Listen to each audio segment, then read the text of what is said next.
The Kobalt Tools 500 is sponsored by Chevy. Every model is backed by a 5-year, 100,000-mile powertrain limited warranty. By Napa, Napa know-how. And by Coca-Cola. Open a Coke and enjoy the race. 77 laps to go in Atlanta. You're watching race leader Casey Kane from our aerial coverage brought to you by DirecTV. It'll change your life. Call 1-800-DirecTV. Let's show you the lead lap cars beginning at 21st place with the number 21 of 5-time Atlanta race winner Bill Elliott. What helped him was that caution. When he stayed out and led some laps, that caution came out just right for him. Started 34th.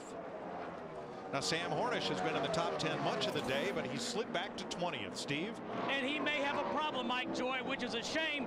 As you said, he got up to the top 10. I mentioned a while ago that he may have a horsepower problem. Well, it's actually a power problem. He said he has switched ignition boxes. The crew has a backup battery ready in the pit. So it's not horsepower. It may be just power in general. We're getting into that last 100 miles where this place starts taking a toll on engines. This is when you don't want any achy breaky parts. I'm telling you, they're getting tired. 18th is David Gilliland. Got to tell the story again. His car owner Bob Jenkins was watching racing on TV, told his wife, I want to start a race team. I want to be in Sprint Cup racing. And his wife said, we don't even own our road car. We lease it. You want to buy race cars and a race team? Gosh darn it. He's got a multi-car operation and doing well. But I'm going to tell you what, as we look at Scott Speed, that's in the 18th position, back to Gilliland. Remember, that's a guy that I think's been more than a fair sport, staying out an extra lap on pit road that leave the opening for that 48 car. Yep, hasn't hurt him. Scott Speed's had a good day. And how about Kyle Busch for the elevator ride of the day, being up and down and up and down, and he's trying to fight his way back, Kristen, out from 17th. Yeah, I guess that would be a little bit like a yo-yo. You know, he raced in the truck race yesterday for his own team, and competition director Rick Wren called Dave Rogers last night to give him tips on this tire. They have had tire issues. At one point, Kyle Busch told his team, get the plane ready. He was ready to go. Now he's going in the other direction, climbing back up the speed chart. 16th, Jamie McMurray in his Chevrolet, started 24th today.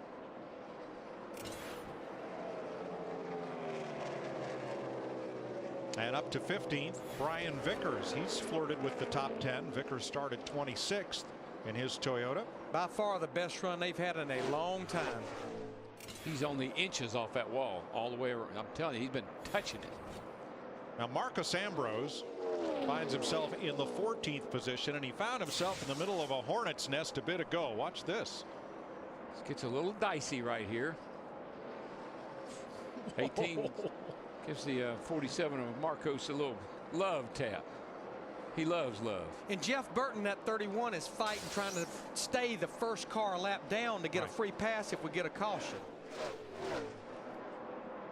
Clint Boyer has twice taken advantage of the free pass to stay on the lead lap, but since then they've made gains on his Chevy. He's up to 13th. Slipping and sliding. I'm telling you right now, the track is as slick as it's been all day. Trying as hard as you can try right now. Come down the end of the day, you're going to see a lot of cars out of control. And Greg Biffle in a backup car has done an admirable job, although he's one of those trying to knock the wall down at either end, as is Martin Truex, who started 13th and runs in 11th. He's just been hanging inside that top 15 for most of the day. I know you mentioned him a little bit ago, and we're not on him now, but Sam Hornish, I feel sorry for him. Yep. His car has gone sour. You can hear it when it goes by, and he's falling back through the field. But what a great job he did early on here today. Paul Menard has been strong all day long, and Larry, this could be a career day for Menard. Yeah, I mean, this is his 115th start. He only has 2 top 10 finishes in those 115 starts. Tony Stewart has been up front. He's made an unscheduled stop. He's come back from that. The caution fell in the right place for him to get a wave around, and Smoke started out back with an engine change, and he's now 9th.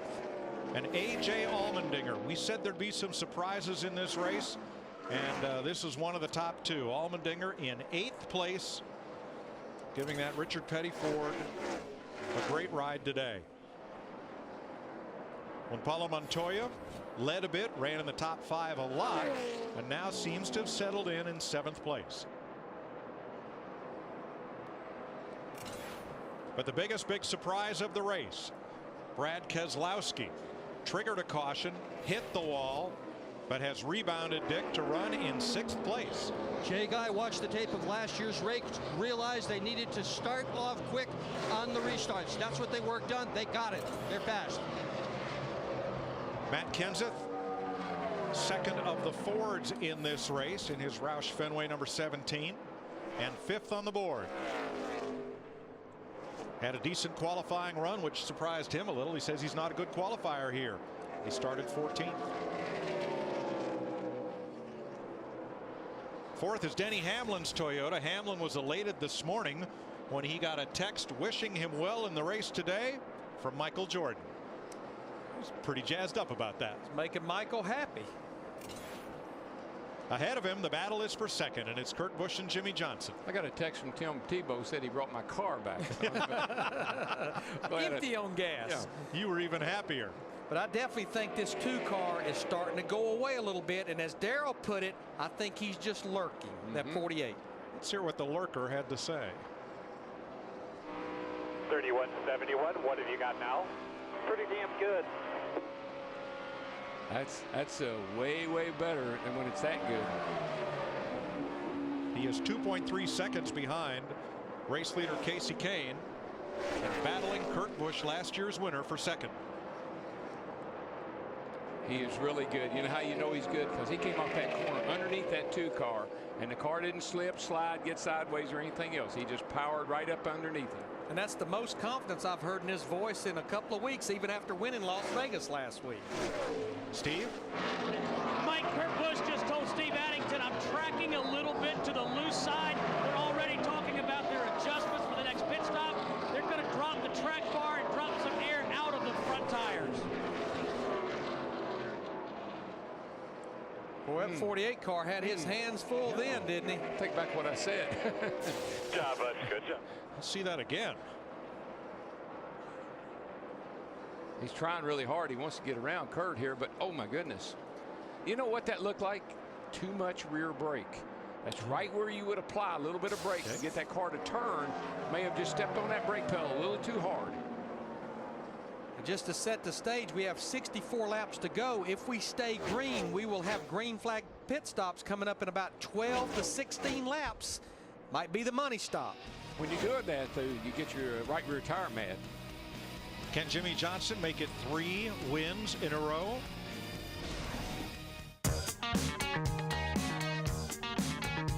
It's going to take brains and brawn to finish up front.